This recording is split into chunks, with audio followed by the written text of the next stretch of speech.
2 زائد 2 في 2 بكام؟ 2 زائد 2 في 2 ب6 ولا ب8؟ ده بالظبط اللي بيحصل لما بتروح تستشير حد في حاجة وهو ما يعرفش. زي انك تروح تسأل حد استثمر فلوسي في ايه؟ فيجاوبك ويقول لك مفيش غير العقارات او مفيش غير الذهب، او يقول لك يا عم حط فلوسك شهادات وريح نفسك، واللي يقول لك كريبتو، واللي يقول لك فوركس، واللي يقول لك هات الفلوس انا شغلها لك. المشكلة الأساسية هنا مش انه بيجاوبك من وجهة نظره بس او من واقع خبرة هو عدى بيها. المشكلة الأساسية يا صديقي بتتلخص في 4 نقط. النقطة الأولانية إنك ممكن تلبس لبسة وحشة قوي أو تلبس في الحيطة زي ما ممكن تكسب بالظبط. النقطة التانية إن النصيحة اللي اداها لك الشخص ده ممكن ما تتماشاش مع المدة الزمنية اللي أنت عايز تستثمر فيها أو هدفك من الاستثمار أو حتى معدل تقبلك للمخاطرة. النقطة الثالثة إن النصيحة اللي هتاخدها تكون مش مناسبة قانونا للبلد اللي أنت فيها.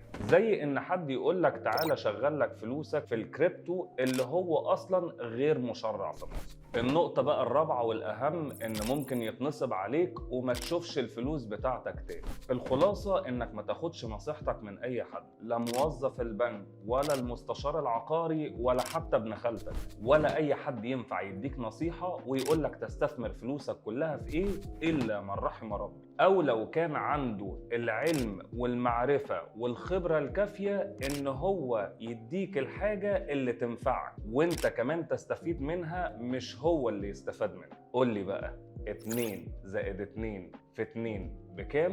ولو عايز تشوفني تاني سيب لي كومنت وهجاوب عليك في الفيديو اللي جاي.